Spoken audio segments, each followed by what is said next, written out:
Okay, hello everyone, welcome to my channel केमजॉन developing scientific approach. इस video में हम बात करेंगे केमिकल क्लासिफिकेशन ऑफ मैटर।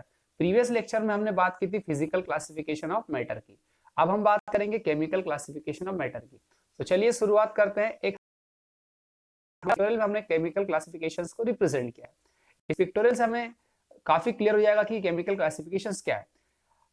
अगर हम मेजरली बात करें केमिकल क्लासिफिकेशंस की, उन्होंने इसको प्योर सब्सटेंस एंड मिक्सचर में क्लासिफाई किया है। प्योर सब्सटेंस को भी फर्दर क्लासिफाई किया गया इन्होंने वन बाय वन कैटेगरीज में। एलिमेंट्स, कंपाउंड एलिमेंट्स को भी 3 कैटेगरीज में क्लासिफाई किया, मेटल, नॉन मेटल और मेटेलिक। एंड अगर हम कंपाउंड्स की बात करें तो कंपाउंड्स को भी इन्होंने ऑर्गेनिक, इनऑर्गेनिक और मिक्सचर की अगर हम बात करें तो होमोजेनस, हेटेरोजेनस। सो इस तरह से इन्होंने केमिकल क्लासिफिकेशंस को रिप्रेजेंट किया है। अब इनको हम वन बाय वन समझते हैं और आगे बढ़ते हैं। फर्स्ट हमारे पास आता है प्योर सब्सटेंस। ये प्योर सब्सटेंस क्या है? तो प्योर सब्सटेंस हमारा एक सिंगल सब्सटेंस और मैटर होता है जिसको हम किसी भी फिजिकल मेथड से सेपरेट आउट नहीं कर सकते, उसी को कहा जाता है प्योर सब्सटेंस। अगर हम बात करें एलिमेंट्स की, तो एलिमेंट्स क्या होता है? तो एलिमेंट्स हमारे प्योर सब्सटेंस का ही एक सिंपल फॉर्म होता है which can neither be broken into और nor built up from simple substance by physical and chemical method is called element. So element एक simple pure substance का simplest form होता है जिसको हम chemical और physical method से substance से इसको हम न तो break करते हैं ना इसको built up कर सकते हैं। Then अगर हम बात करते हैं मेटल की, तो मेटल क्या होते हैं? तो जनरली आप जानते हैं कि मेटल हमारे पास जो होते हैं वो सॉलिड होते हैं और हार्ड नेचर के होते हैं, गुड कंडक्टर होते हैं इलेक्ट्रिसिटी एंड हीट के लिए। बट इसका एक एक्सेप्शन है, वो है मर्क्यूरी। मर्क्यूरी जनरली लिक्विड होता है रूम टेम्परेचर पर, जो कि हमारे और मर्क्यूरी मेटल भी है एज वेल एज ये लिक्विड स्टेट में भी, ये इसका एक एक्सेप्शन है, ये आपको याद रखना है। देन अगर हम एक कंसेप्ट की बात करें, छोटा सा कंसेप्ट है कि हमारे पास जो ये मेल्टिंग और बॉइलिंग पॉइंट भी इसके हाई होते हैं। सेकंड हमारे पास जो कंसेप्ट है वो है कि इसकी कंडक्टिविटी जो होती है वो डिक्रीज होती है। किसकी? मेटल की। तो मेटल की कंडक्टिविटी डिक्रीज कब होती है? जब हम इसका टेम्परेचर को इंक्रीज करते हैं। तो टेम्परेचर को इंक्रीज करने से इसकी कंडक्टिविटी डिक्रीज होती है। क्यों होती है डिक्रीज?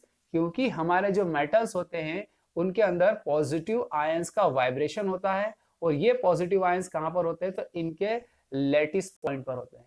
तो लेटिस पॉइंट पर जो पॉजिटिव आयंस होते हैं वाइब्रेट होना स्टार्ट हो जाते हैं टेम्परेचर बढ़ाने से, जिसकी वजह से इनकी कंडक्टिविटी डिक्रीज हो जाती है।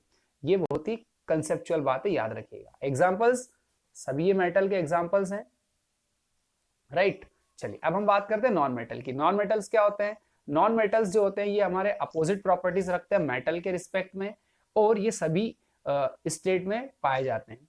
सेकंड अगर हम बात करें, ये लस्टर नेचर के नहीं होते हैं, बट इसका भी एक एक्सेप्शन है, वो है आयोडीन। सो आयोडीन नॉन मेटल है बट ये लस्टर नेचर का होता है, ये जरूर याद रखिएगा।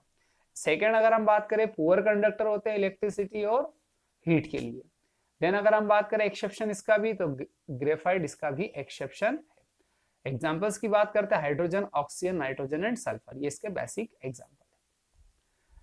थर्ड हम बात करते हैं मेटलॉइड। मेटलॉइड्स क्या होते हैं? तो मेटलॉइड जो होते हैं इनकी कॉमन प्रॉपर्टीज होती है, ये मेटल की तरह भी बिहेव करते हैं, नॉन मेटल की तरह भी बिहेव करते हैं। एग्जांपल्स की बात करते हैं, ऑर्सेनिक, एंटीमनी, बिस्मथ, ये इसके एग्जांपल है। सो इस तरह से हम समझ सकते हैं। अब हम बात करते हैं कंपाउंड्स की। कंपाउंड क्या होते हैं?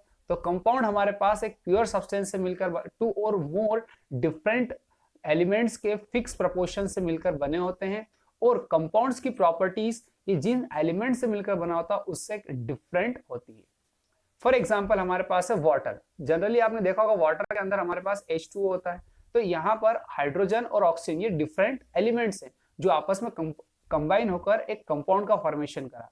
अगर हम पर्टिकुलर हाइड्रोजन की प्रॉपर्टीज की बात करें और उसको कंपेयर करें अगर हम H2O से, तो इनकी प्रॉपर्टीज हमें डिफरेंट मिलेगी। सो एलिमेंट्स की प्रॉपर्टीज और कंपाउंड की प्रॉपर्टीज डिफरेंट होती है और कंपाउंड जब बनता है तो वो एलिमेंट से उसकी प्रॉपर्टीज फिर चेंज हो जाती है। सो इसे कहा जाता है कंपाउंड। कंपाउंड को भी इन्होंने 2 कैटेगरीज में क्लासिफाई किया है, organic and inorganic. So organic क्या होते हैं? तो ऑर्गेनिक कंपाउंड जनरली हमें लिविंग सोर्सेस से ऑब्टेन होते हैं और ये डेरिवेटिव्स होते हैं हमारे हाइड्रोकार्बन के। बेसिक एग्जांपल्स की बात करें तो कार्बोहाइड्रेट, प्रोटीन, फैट और ऑयल, ये इसके क्या है? बेसिक एग्जांपल है। नेक्स्ट हम बात करते हैं इनऑर्गेनिक कंपाउंड्स। इनऑर्गेनिक कंपाउंड्स क्या होते हैं? इनऑर्गेनिक कंपाउंड्स जनरली हम नॉन लिविंग सोर्सेस से ऑब्टेन करते हैं जैसे रॉक्स, मिनरल्स एंड ये सब हमारे क्या होते हैं, इनऑर्गेनिक सोर्स ऑब्टेन किए जाते हैं। इसके एग्जांपल्स की बात करें तो सॉल्ट, मार्बल और वॉशिंग सोडा, ये बेसिक एग्जांपल है इसके। देन हम बात करें मिक्सचर क्या होता है। सो मिक्सचर बेसिकली हमें ऑब्टेन होता है जब हम टू और मोर सब्सटेंस को डेफिनेट प्रोपोर्शन में मिक्स करते हैं तो हमें मिक्सचर ऑब्टेन होता है, और इसके जो कंपोनेंट्स होते हैं उसकी प्रॉपर्टीज भी अनचेंज होती है। For example milk, sea water, petrol, paint, glass, cement, wood, ये इसके बेसिक एग्जांपल है। देन अब हम बात करते हैं होमोजीनियस मिक्सचर की। सो होमो का मतलब होता है सेम, जब हमारे पास सेम कंस्टिट्यूएंट हो या जिनके जो कंस्टिट्यूएंट को मिक्स करने पर हमें ऐसा मिक्सचर ऑब्टेन हो जिसके अंदर कोई विजिबल बाउंड्रीज नहीं हो कंस्टिट्यूएंट के बीच में। और इस तरह के जो कंस्टिट्यूएंट होते हैं जब वो आपस में मिलकर मिक्सचर बनाते हैं तो उनको हम जब माइक्रोस्कोप से भी देखते हैं तो देखने पर कंस्टिट्यूएंट हमें देखने को नहीं मिलते हैं। सो इस तरह का जो मिक्सचर होता है उसे हम होमोजीनस मिक्सचर कहते हैं। फॉर एग्जाम्पल अगर हम बात करें कि कॉमन सॉल्ट को अगर हम वाटर में डिजोल्व करते हैं तो कंप्लीट तरीके से डिजोल्व हो जाते हैं, और उनके जो कंस्टिट्यूएंट होते हैं उनके बीच उनके कंस्टिट्यूएंट के अंदर हमें जो कंस्टिट्यूएंट होते हैं उनके अंदर कोई भी विजिबल बाउंड्रीज देखने को नहीं मिलती है। सो इस तरह के मिक्सचर को हम होमोजीनस मिक्सचर कहते हैं। देन अगर हम बात करें हेट्रोजीनस मिक्सचर, तो हेट्रोजीनस मिक्सचर में यहाँ पर आप देख सकते हैं कि जो मिक्सचर की स्पेलिंग है वो गलत है, तो देख लीजिएगा आप। चलिए हम बात करते हैं हेट्रोजीनस।